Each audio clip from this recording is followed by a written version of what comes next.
adalah pendataan dan lapangan data. Ya, yang sudah saya janjikan tadi, pendataan, apa sih pendataan itu? Adalah proses atau cara perbuatan mendata, ya, perbuatan mendata, baik itu dilakukan terhadap seluruh populasi, sensus namanya. Populasi di sini tidak harus manusia ya Bapak Ibu, populasi ini di sini ini bisa juga benda mati ya, benda mati. Itu seperti tanah, luas persil ya, jumlah rumah sakit, luas rumah sakit, jumlah kamar rumah sakit, dan seterusnya. Ya. Kemudian yang kedua, pendataan itu berarti juga melakukan pengumpulan data. Nah, pengumpulan data ini bisa dilakukan kalau sensus ya satu persatu, semua dicacah satu persatu ya, dilakukan pencacahan satu persatu. Kalau sampling ya berarti harus melalui suatu prosedur. Prosedurnya bisa dilakukan dengan random sampling, ya, random sampling. Nah ini kalau random sampling saja itu, maka kalau misalkan pertanyaannya adalah berapa kepada seluruh pertanyaannya adalah 10% dari individu di Yogyakarta, ya. Kalau random sampling ya berarti kalau individu di Yogyakarta ada 4 juta, 10% itu kan berarti 400.000. Kebanyakan ya, 1%. 1% cukup sebetulnya ya. 1% lah. Kalau 4 juta ya 1%-nya ya 4.000. Cukup.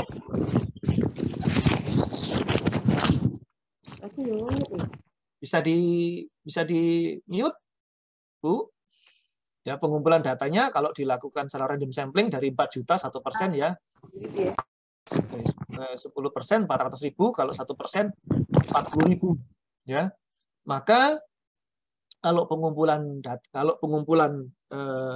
datanya itu random sampling, maka siapapun yang ada di jalan yang saat itu ada di Malioboro, yang saat itu ada di Bantul, kita datengin tanpa pandang bulu dia usianya berapa. Mau usianya 5 tahun, mau usianya 70 tahun, mau usianya 25 tahun, kita datengin. Nah, itu random sampling. Tapi ada purposive random sampling yang namanya kita ingin mengetahui berapa jumlah pengeluaran pembelian barang-barang yang dibutuhkan per hari dari suatu individu, ya. Maka kalau purposive random sampling, maka kita harus tahu kerangka samplingnya. Nah, yang disebut sebagai orang yang mampu belanja adalah orang yang memiliki fisik yang cukup kuat untuk mampu bekerja. Ya, kira-kira kan begitu. Nah, kita ambil misalkan kepala rumah tangga.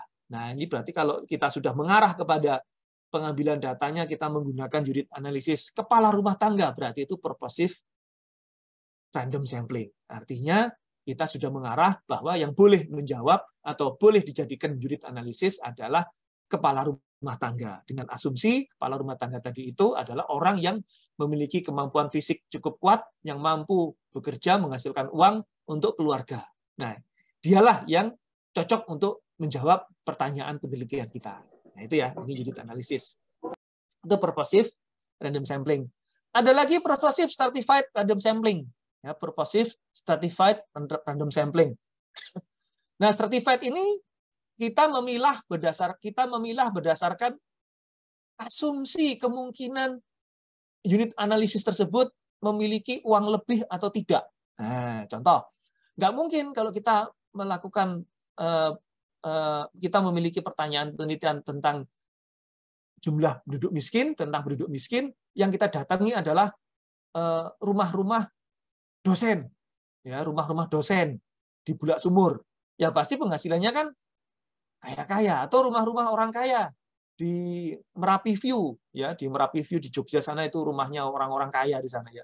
Kita datang ke situ, lalu kita menanyai kepala rumah tangga salah satu rumah atau beberapa rumah di situ. Ya pasti penghasilan mereka tinggi-tinggi gitu ya. Nah, stratified purposive random sampling, stratified ini maksudnya kita harus tahu lebih dulu informasi di mana orang kaya berkumpul, di mana orang miskin berkumpul. Lalu kita kemudian membaginya sama rata. Ya, kita membaginya sama rata, 50%, 50%. Contoh misalkan kalau misalkan unit analisisnya adalah 1%, 40.000, maka kita ambil 20.000 dari kelompok pemukiman orang kaya, 20.000 dari kelompok pemukiman orang miskin. Orang yang kita tengarai, orang yang kita praduga miskin, ya kita bikin. Karena belum tentu di kelompok orang miskin tadi itu semua miskin, kan belum tentu. Sama sebaliknya juga di kelompok orang kaya juga semuanya pasti kaya, nggak mungkin kan? Nah, belum tentu. Nah, ini kalau seperti itu kita lakukan maka disebut sebagai stratified purposive random sampling. Nah, itu ya. Ada cara-cara lainnya Bapak Ibu, ada cluster random sampling, ya. Ada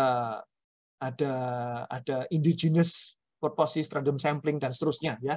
Ini nanti tentu akan dibahas pada kuliah minggu depan, kuliah berikutnya pada saat kita kuliah teknik penyusunan instrumen pendataan, ya. Nah, berikutnya Bapak Ibu pencarian data. Ya, pencarian data ini memiliki apa ya? Kita harus memiliki sense atau keterampilan pencarian data ini dalam arti kita harus pinter-pinter mencermati unit analisis. Nah, biasanya seorang peneliti ketika melakukan sampling atau ketika mendatangi unit analisis, ketika mendatangi kepala rumah tangga, itu dibekali oleh pengetahuan untuk melihat, mengobservasi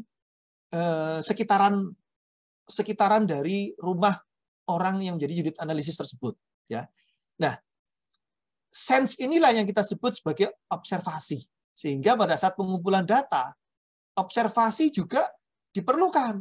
Contoh, kita datang ke kelompok di Kalicode, di bantaran Sungai Kalicode, di bantaran Sungai Code di Jogja. Yang mana Kalicode atau Sungai Code di Yogyakarta itu di bantarannya, di bawahnya itu terkenal bermukim rumah tangga yang miskin gitu ya. Nah, kita harus mengobservasi ketika kita datang ke kepala rumah tangga, salah satu kepala rumah tangga di salah satu rumah di bantaran Sungai Code tadi itu, kita harus lihat, mengobservasi rumahnya. Minimal dalam rumahnya, oh TV-nya. Kalau TV-nya adalah TV tabung gitu ya, Grundig 24 inch gitu, oke ini miskin.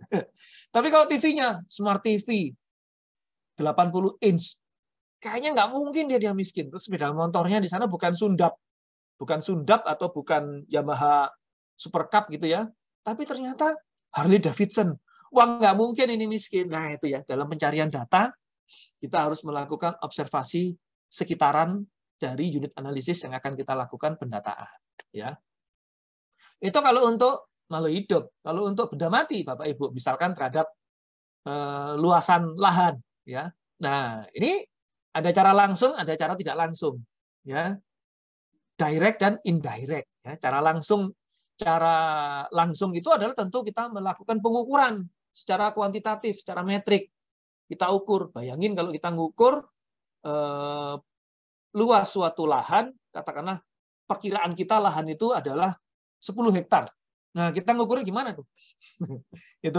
itu pertanyaannya kan. Nah, kalau kita melakukan pengukuran langsung, berapa lama waktu yang kita perlukan untuk mengukur 20 hektar lahan itu? Ya, itu kalau kira-kira 20 hektar kita harus jalan kaki berapa hari itu? Nah, tentu kita pilihan kedua, mengukur tidak langsung. Dengan cara apa? Dengan cara expert judgment, ya, melakukan pengiraan berdasarkan keahlian atau pengalaman, ya. Misalkan mantri statistik kalau datang ke desa mengukur luasan lahan sawah itu, dia seperti ini misalkan, ya. Wah, ini kira-kira ya ini 3 hektar gitu. Cukup begitu aja. Nggak perlu dia datang membawa ukuran muter-muter mengelilingi batas sawah tadi itu, ya. Nah, itu pengukuran tidak langsung.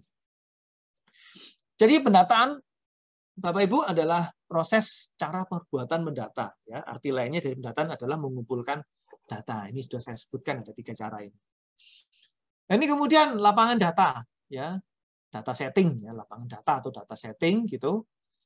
Itu ada 2, Bapak Ibu, data reguler dan data raya, atau tadi saya sebut adalah data konvensional ya dan data non konvensional ya. Data reguler ini data yang konvensional. Sementara kalau data raya ini ya kita sebut sebagai data non konvensional atau big data tadi itu ya. Nah, sampai di sini sebelum saya lanjut teman-teman masih menyimak saya Masih, atau Pak. Oke Masih, ya. masih. Masih, Pak. Masih, Masih, Pak. Lanjut. Masih, Pak Pak Randy kalau mau lanjut. minum dulu, Pak. Kayaknya batal tadi. Lanjut. Minum dulu, Pak. Lanjut, Iya, Pak. Lanjut. silakan minum dulu Alhamdulillah. kalau masih batal. Ya, sudah enggak, Mas. Siap. Terima kasih ya. Oke, kalau masih lanjut, ini coba dipegang kepala masing-masing, suhunya berapa? Sudah 40 atau belum? Normal, Pak. Normal masih ya. Oke, di lapangan data. Kalau di atas 37 hati-hati COVID. Iya, Pak. Ya, sehat-sehat, Pak. Ya, terima kasih. Nah, ini teman-teman ya. Jadi tadi teman-teman masih ingat ya, ini saya gambar di sini 10 titik atau 10 simpul manajemen pembangunan ya. Disinilah teman-teman yang disebut sebagai manajemen data pembangunan itu diabdikan, diorientasikan dalam rangka untuk memenuhi kebutuhan pertanyaan-pertanyaan yang muncul dari masing-masing titik manajemen pembangunan ini ya. Nah, lapangan datanya apa? Ada 3 Bapak Ibu lapangan datanya. Yang pertama adalah data reguler. Data reguler itu dapat diperoleh dari data statistik, data geospasial, data keuangan negara tingkat pusat. Ya, nah unit analisisnya orang, institusi, wilayah, ya bisa benda hidup, populasinya itu bisa benda hidup orang, bisa benda mati, institusi, lembaga, gitu ya. Bisa wilayah, ya wilayah itu misalkan mulai yang paling kecil itu adalah persil rumah, gitu ya, mulai paling kecil. Terus kemudian luas tanah, luas bangunan, luas sawah, luas pekarangan, luas tanah bengkok, luas hutan lindung, luas hutan konservasi, luas hutan industri, macam-macam. Ya, itu lapangan data dengan unit analisis wilayah. Ya. Kemudian ada juga data renbang. Nah, data renbang ini data yang sudah direkap dalam tabel Krishna RKP misalkan, dalam tabel Imonef, dalam tabel data renbang GoID dan seterusnya, macam-macam. Ini contohnya salah tiganya ini ada 3. Mengenai ini bisa macam-macam Bapak Ibu ya, bisa SIPD, ada SIMDA, macam-macam. Masing-masing kabupaten kota punya SIMDA masing-masing. Terlepas dari isinya ada apa enggak datanya ya, tabelnya ada tapi datanya kosong. Nah, itu misalnya ya, ini. Nah, bisa dilengkapi dengan juga data non-konvensional, yaitu big data. Nah, misalkan dari media sosial, dari media massa, dari e-commerce, dari e-library, dari e-fintech, ya, yang semua ini menjadi repositori data. Nah, yang semua ini menjadi repositori data, atau kita sebut juga secara teknis sebagai data lake, gitu ya, data pool atau data lake, gitu ya.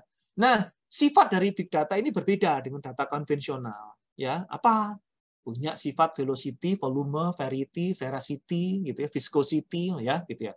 Velocity, gitu, setiap detik itu selalu ada data baru, ya, itu setiap detik velocity, kecepatannya. Kemudian volumenya besar. Ketika kita menyimpan satu item set data, big data, contoh misalkan jumlah pembelian. Itu volumenya kalau kita simpan nggak cukup di satu flash disk karena jumlahnya bisa 1 tera, 1000 gigabyte per hari kalau jumlah pembelian. Ya, variety itu sangat luas, aneka ragam, mulai dari jumlah pembelian, jenis barang yang dibeli macam-macam, ya, sebanyak jumlah kepala manusia, jumlah barang yang dibeli itu jumlahnya bisa banyak. Veracity itu membutuhkan alat penyimpanan yang sangat besar karena velocity, volume dan variety-nya sangat banyak, velocity-nya sangat cepat, volumenya sangat besar, variety-nya sangat beragam, maka veracity membutuhkan alat penyimpanan yang tidak bisa hanya flash disk, bahkan tidak bisa hanya PC desktop kita, bahkan tidak bisa server kita, butuh data center, butuh cloud, ya, butuh data awan, gitu ya, butuh cloud cloud itu data awan, ya, gitu. Bahkan ada juga kategori viscosity, gitu ya, velocity, ada volume, verity, veracity, dan viscosity. Viscosity itu apa? Datanya lentur, sesuai dengan waktu, sesuai dengan tempat, itu bisa berbeda. Nah, itu ya, ini muncul seperti itu lagi. Contoh misalkan, kalau kita punya data dalam sebulan mengenai pendapatan saya, mengenai penghasilan dan pengeluaran Pak Imam atau Randy gitu ya, di bulan Januari, itu bisa jadi di bulan Januari, itu bisa jadi berbeda di bulan Februari. Bisa jadi 180 derajat berbeda di bulan Maret. Nah, ya, itu viscosity. Kenapa? Nah, ini bisa menandakan ada sesuatu baru. Januari, Februari, Maret masih sama nih. Trennya. Begitu masuk April, kok beda ya?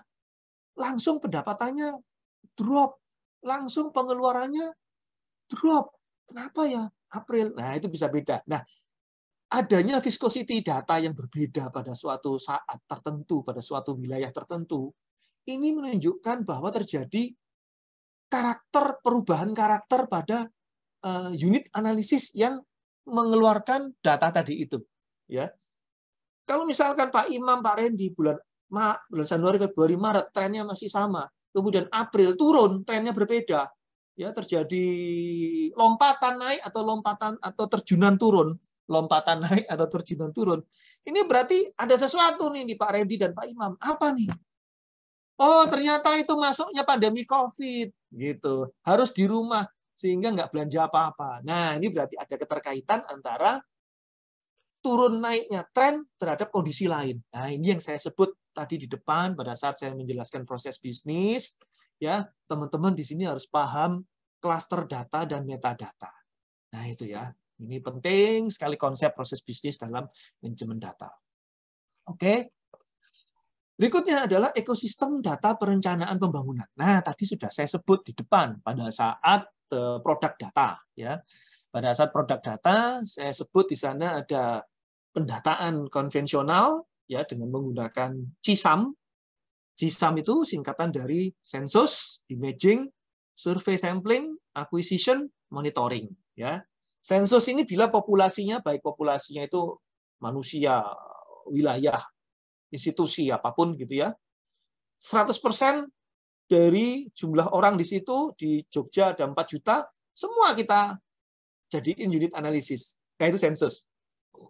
Institusi di Jogja ada 50 OPD level provinsi, ada 200 OPD level kabupaten kota, gitu ya. Maka 200 tambah 50, 250 kita jadiin unit analisis. Nah, itu sensus.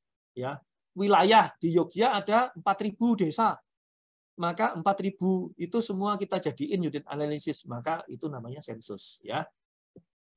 Kalau survei atau sampling, sebagian dari unit analisis yang kita jadiin, sebagian dari keseluruhan populasi tadi itu kita jadiin unit analisis, misalkan 10%-nya atau 1%-nya, ya, gitu.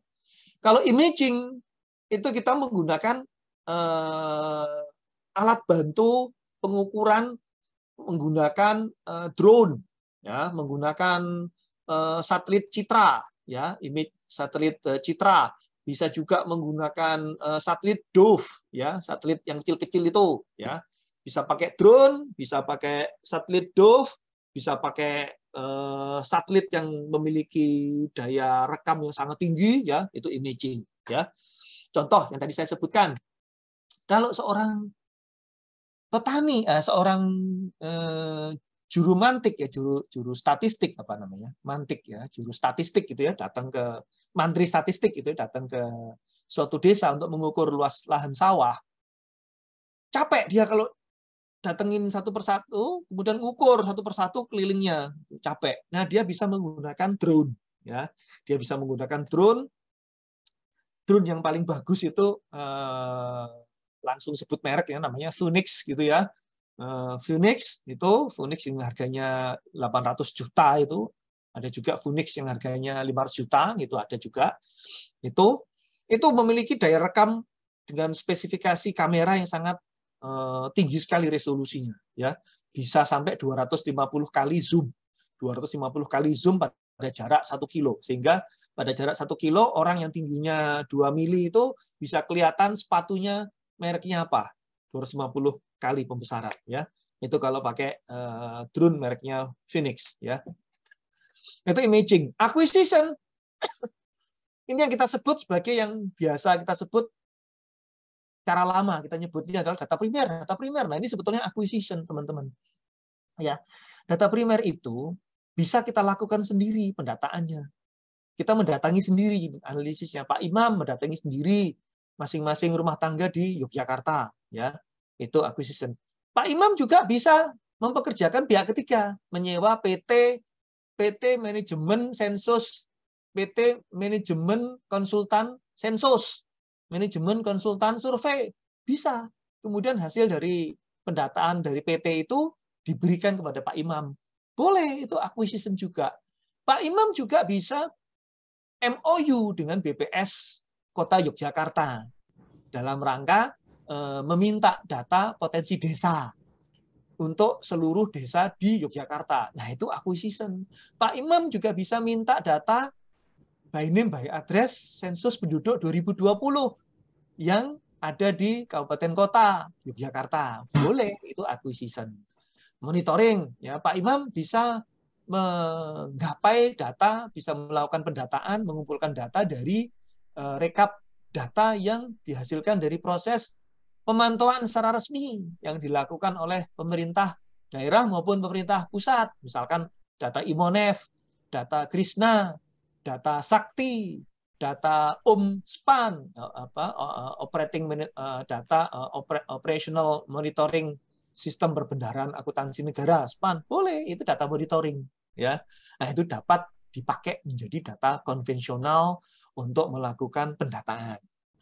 Kemudian apabila teman-teman dari data konvensional tadi itu ingin melakukan verifikasi atau bahkan ingin melakukan konfirmasi terhadap kesahihan atau kebenaran atau robustness atau rigorous, ya, robustness dan rigorous dari data-data konvensional tadi, bisa teman-teman memberdayakan ya teknik pendataan non konvensional, ya, yaitu dengan puzzling, observing, crawling, intelligent, grabbing, ya, yang semua ini adalah berada dalam wilayah big data, ya, dalam wilayah big data. Nah, tentu processingnya tidak bisa menggunakan processing biasa, harus menggunakan software machine learning seperti Python, seperti Anaconda, ya, Anaconda itu ekosistem dari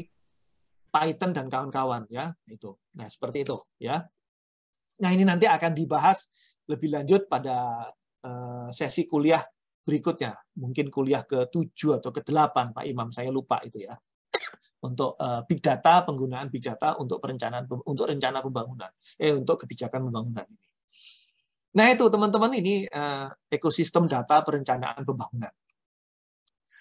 Nah, masih dalam ekosistem perencanaan pembangunan, ya, kita bisa melihat di sini ternyata ekosistemnya banyak yang harus kita pahami, dan kita memiliki penguasaan yang baik pada ekosistem data perencanaan bangunan, ya, yang meliputi apa aja sih? Meliputi data-data dari BPS. Nah, ini maka tekniknya kita gunakan akuisisi, ya, kita mengakuisisi, maka kita sudah memperoleh data primer yang dilakukan oleh pihak lain, ya. Kita bisa memperoleh data statistik sektoral dari unit-unit kerja sektor, dari sektor pendidikan, dinas pendidikan, Kementerian Pendidikan, dari sektor kesehatan, dinas kesehatan, Kementerian Kesehatan, itu ya, data sektoral. Kita juga bisa menggunakan sebagai basis data untuk visualisasinya, yaitu dengan mengakuisisi data peta rupa bumi, ya, yang minggu lalu Pak Saiba Malino kalau nggak salah, itu mengajarkan kepada kita bagaimana kita bisa menggunakan keterampilan GIS, Geographic Information System,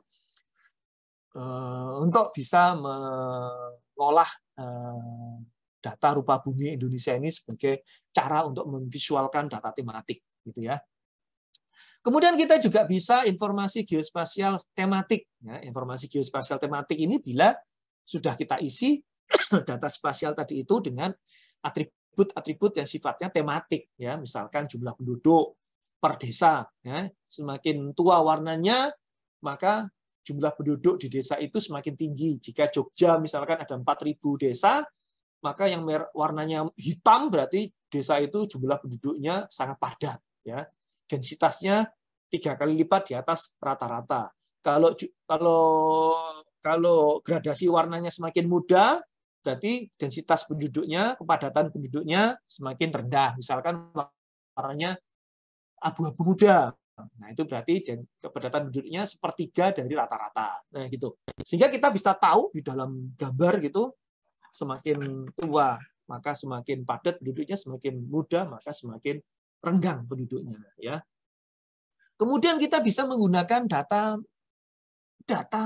dari media cetak dan online, data dari media sosial, Twitter, Facebook, ya, Twitter, Facebook, Telegram, macam-macam itu bisa kita grab datanya, kita kemudian jadikan dalam tabel, lalu kita dapat olah untuk melengkapi data konvensional yang sudah kita miliki. Bahkan menggantikan fungsi dari data konvensional tersebut, ya.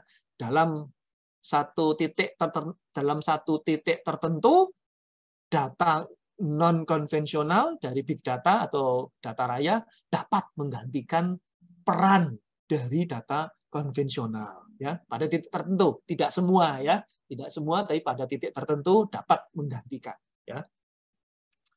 Oke, lebih lengkapnya ekosistem data itu seperti ini, Bapak Ibu. Yang paling dasar adalah data wilayah, ya, data lintas wilayah, lalu data kawasan, kemudian data penduduk, itu sudah bersifat metadata, artinya kita sudah harus menjelaskan informasi dari masing-masing data tersebut. Kemudian data yang sifatnya universal, semua hal pasti, semua data pasti menginduk kepada data universal itu. Kemudian data cluster, data cluster ini berarti sudah mengelompok, gitu ya. Kemudian ada data mikro misalkan tentang tenaga kerja, ketenagakerjaan, itu Sakernas, ya, data mikro tentang lokasi desa, pedesaan, itu Podes, data mikro tentang pertanian, itu dari sensus pertanian, dan seterusnya, ya. Kemudian data tunggal, itu masing-masing item tematik atau atribut dari data mikro tadi itu. Data subtunggal itu data yang sudah disagregat dari data tunggal. Kemudian dari data disagregat tadi itu kemudian ditarik lagi ke bawah, ya, berdasarkan rentang wilayah, berdasarkan klasifikasi populasi, itu bisa dibentuk menjadi data tunggal spasial dan data subtunggal spasial, ya. Nah, ini. Oke. Berikutnya tabulasi data dan pembentukan tabel.